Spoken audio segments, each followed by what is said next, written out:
নমস্কাৰ ছাত্ৰসকলক স্বাগতম জনাইছোঁ আছাম টেষ্ট ইউটিউব চেনেললৈ। মই আজি আপোনাৰ মাজত লৈছোঁ ক্লাছ 10ৰ ইংলিছৰ আমাণ্ডাৰ কুৱেশ্যন আনচাৰখিনি সকলোৱে ভালদৰে শুনি যাব। আৰু যদি মোৰ চেনেলটো ছাবস্ক্ৰাইব কৰি ৰাখিব যাতে আগলৈ এনেকুৱা ভিডিঅ' পাই থাকে। এই আমাণ্ডাৰ প্ৰথম পাৰ্টটো লৈ আহিছোঁ তোমালোকৰ মাজলৈ। তোমালোকে ভালদৰে শুনি যাব আৰু মনোযোগ দিব যাতে তোমালোকে ভালকৈ বুজি পোৱা আৰু তোমালোকে ভালকৈ পঢ়িবা, কিয়নো পৰীক্ষালৈ আৰু বেছি দিন নাই।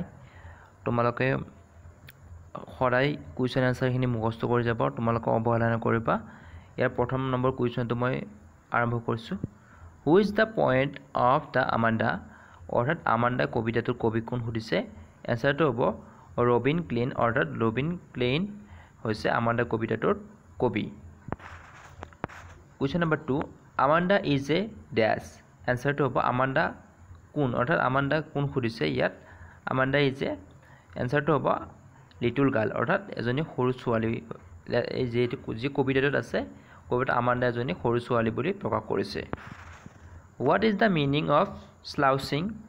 অৰ্থাৎ ইয়াত স্লাউচিঙৰ অৰ্থটো সুধিছে। এনচাৰটো হ'ব sit in a lazy way, অৰ্থাৎ আমাণ্ডাই সদায় কোজাকৈ বহিছিল। অৰ্থাৎ আমাণ্ডাৰ মাকে তাইক বহুবাৰ বাধা কৰিছিল, তেওঁক পোন হৈ বহাৰ কথা কৈছিল, কিন্তু আমাণ্ডাই কোজাকৈ বহিছিল। ইয়াত স্লাউচিঙৰ অৰ্থটো হৈছে sit in a lazy way, অৰ্থাৎ কোজাকৈ বহাৰ কথা কৈছে। Question number 4, where is a languid emerald sea? অৰ্থাৎ লেংগুইড মানে শান্ত আৰু ইমাৰিয়েল মানে ডাঠ সেউজীয়া বৰণৰ সাগৰৰ কথা কৈছে। Why is the sea called languid? অৰ্থাৎ সাগৰক কিয় শান্ত বুলি কোৱা হৈছে। এনচাৰটো হ'ব to experience Amanda yearning for freedom and silence, অৰ্থাৎ আমাণ্ডাই সাগৰখনক শান্ত আৰু স্বাধীনতাৰ এইটো কৈছোঁ।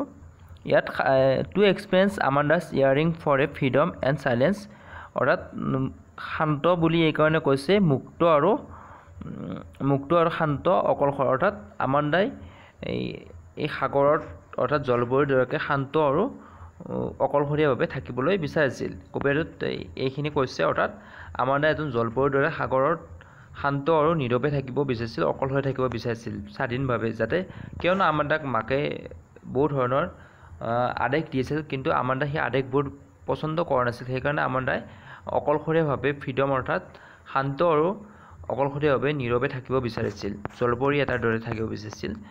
What could Amanda do if she were a mermaid?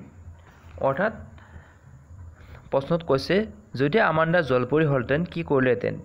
অৰ্থাৎ যদি আমাণ্ডাই, অৰ্থাৎ এইটো কল্পনা কৰিছে আমাণ্ডাই অকলশৰে বহি কল্পনা কৰিছে তাই জলপৰী হ'লে এইটো কৰিলেহেঁতেন সেইটো কৰিলেহেঁতেন। অৰ্থাৎ আমাণ্ডাই জলপৰী হ'লে কি কৰিলেহেঁতেন সুধিছে কুৱেশ্যনটোত।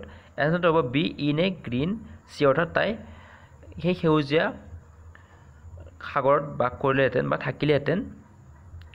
লিড এ ৰিলেক্স লাইফ, অৰ্থাৎ তেওঁ এটা শান্ত আৰু শান্ত সমাহিত অৰ্থাৎ এটা নীৰৱ জীৱন এটা পাৰ কৰিলেহেঁতেন, কিয়নো তেওঁক মাকে সদায় নানান ধৰণৰ আদেশ দি তেওঁক আমনি কৰি থাকে। সেইকাৰণে তেওঁ এটা শান্ত পৰিৱেশ, যাতে মাকে তেওঁক এনেকুৱা ধৰণৰ আদেশবোৰ দি নাথাকে, অৰ্থাৎ মাকে তেওঁক গালি ধমকি নিদিয়ে।